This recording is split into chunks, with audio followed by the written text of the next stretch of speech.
So if this video goes up when it's supposed to go up, then it's just a few hours from the debut of Doctor Who Series 12.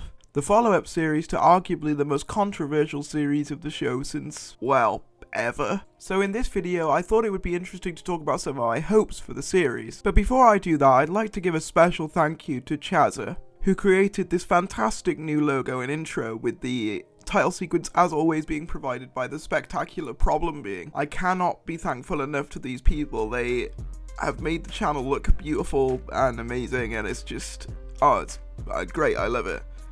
A link to Chazza, who did the visuals and the channel art, will be in the description, as well as Problem Being, who did the music. But with that said, let's get on with the video. So the first thing that I've got written down on my list of notes is that Yaz gets some character development. Now this is something that I've talked about a few times on various live streams, podcasts and the like.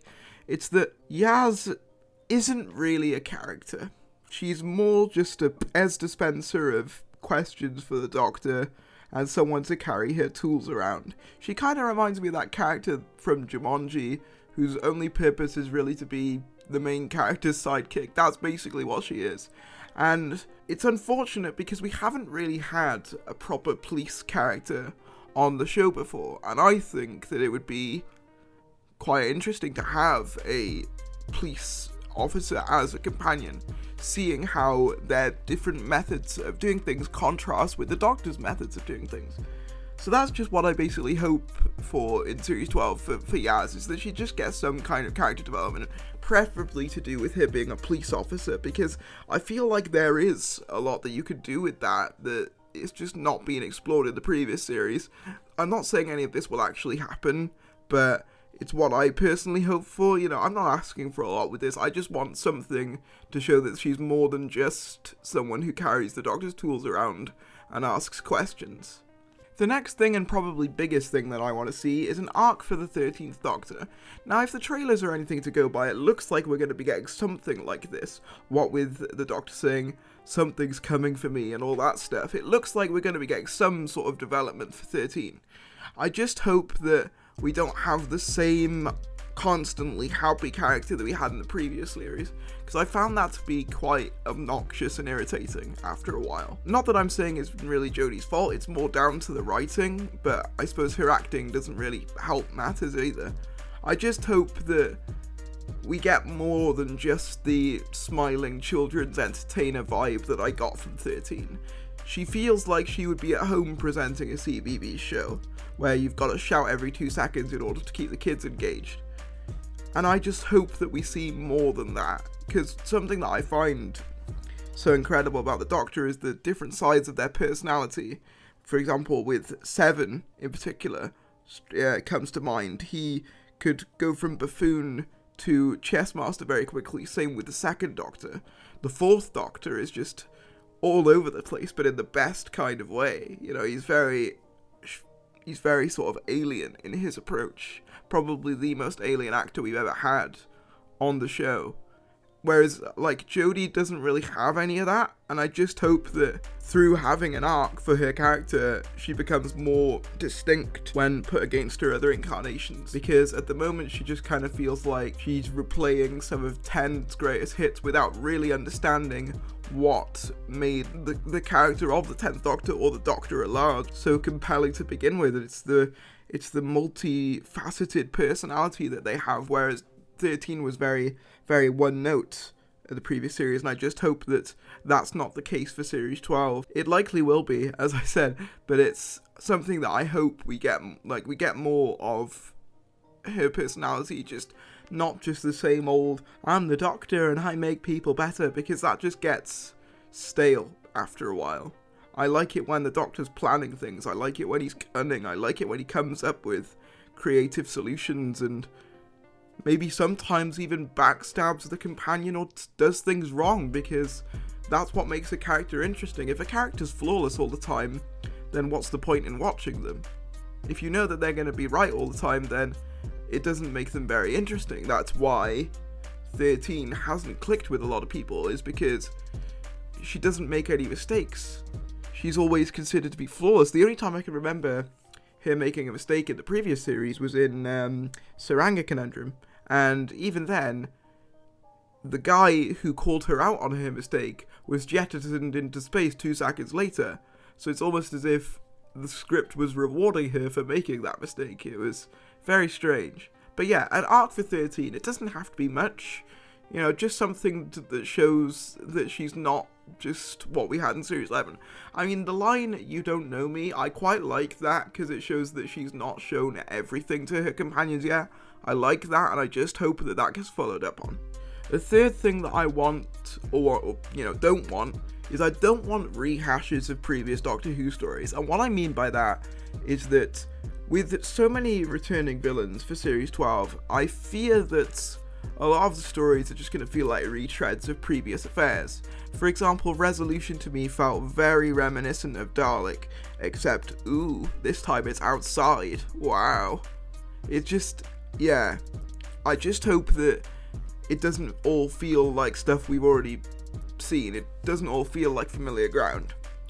Especially with the returning villains. I hope that we get new stuff with the Cybermen, although it's rumoured that we're going to have a Mary Shelley story, which is very similar to a Big Finish story that already exists, which I'm not a huge fan of, because I would rather it be a unique story rather than taking cues from a previously existing story. Now granted, in the Russell T Davies era, they did take from the Virgin New Adventures. However, the Virgin New Adventures were a lot more distant of a memory than Big Finish audios are. And a lot of people hadn't seen the Virgin New Adventures, whereas I'd argue that a lot more people listen to Big Finish now than they did read the Virgin New Adventures, because the fan base has just grown that much since the revival in 2005. I mean, I could be wrong on that, but that's just how I see it. So yeah, I just want the stories that have returning villains, and even the ones that don't, to be unique and not feel familiar to other things, because even the new stories of Series 11 had familiar elements to them.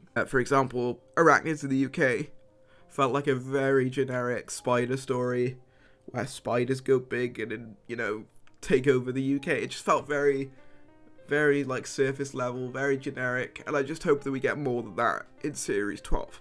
The next thing is that I hope we get some more interesting, unique villains. Now, one of Series 11's main marketing things was that, all the villains are going to be brand new. We're going to get all these brand new Nemesis I don't know what the word is, but Series 11 only had one that I could actually remember, and that was Tim Shaw. And the simple reason that I remember Tim Shaw is basically because of the visual design. I liked the design of the teeth. Character-wise, he wasn't very interesting, not in the slightest, but I just liked the visuals of Tim Shaw. But other than that, there really wasn't a lot. And part of that did come down to the fact that a lot of the villains were the humans in the end. Because obviously you had the guy who orchestrated the Hunger Games thing in episode 2. You had Krasko, you had Robinson, who was the Trump stand-in in episode 4. You had the brother in Demons of the Punjab, the Kablam worker. You know what I mean? There was a lot of human villains, and whilst one human villain is okay, that twist gets very stale after a while, so I just hope that they don't rely on that too much in Series 12. Like, I hope that we're not in the middle of a Cyberman story and all of a sudden it was just a human orchestrating it the whole time. Like, that would really suck me out of the story, and I hope that's not what happens. I doubt it will be, because, like I say, things like the Cybermen, they're converted humans, so I don't imagine them keeping a regular human alive. Although then again, I think Miss Hartigan from the next Doctor, she was a human who was in control of the Cybermen, and I just hope they don't do that, because I was getting really sick of, we've got this, alien thing, oh wait, no, it's just a human. Like, I just hope that they don't pull that twist too much, and that we get some more interesting original villains, rather than just humans or political parodies, I guess. The final thing that I want, and this is probably the smallest thing that I want, is less cringe. This goes particularly for the dialogue, particularly for 13. Frequently throughout the series, I found myself going, ugh, especially with lines such as, "Too dangerous." I eat danger for breakfast. I prefer cereal. Apple bobbing! I love apple bobbing! Is anyone excited? Because I'm really excited. It's right there on the tip of my... What's that? Tongue? Tongue! Smart boy. Biology. It just made me wince, those lines. They just were not appealing to me in the slightest. They just made me feel uncomfortable. And it just, yeah, it was almost like, do you know when you have an older family member, say it's a parent or a grandparent, and they try and use some really hip modern lingo, and you're just sat there, just got your head in your hands going, oh, please don't. That's what 30s dialogue feels like for the most part. And I hope we get less of it. I doubt it because it seems to be 13's most unique trait. But I just hope we get less of those lines for Series 12. But that about wraps up my list. Let me know what your hopes are for Series 12. Whether you're even going to be watching Series 12. I mean, the only reason I watch it is because it's kind of my job now. And... you know, I like to talk about it for you guys, but I don't really watch it for my own pleasure.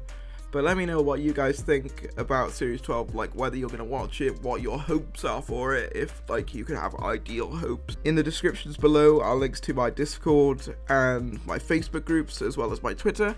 Thank you again to Chazza and Problem Being for being the creators of the tile sequence. It's been a pleasure working with Chazza recently and Problem Being less recently. Thank you all for watching. Comment, like, and subscribe, and I will see you.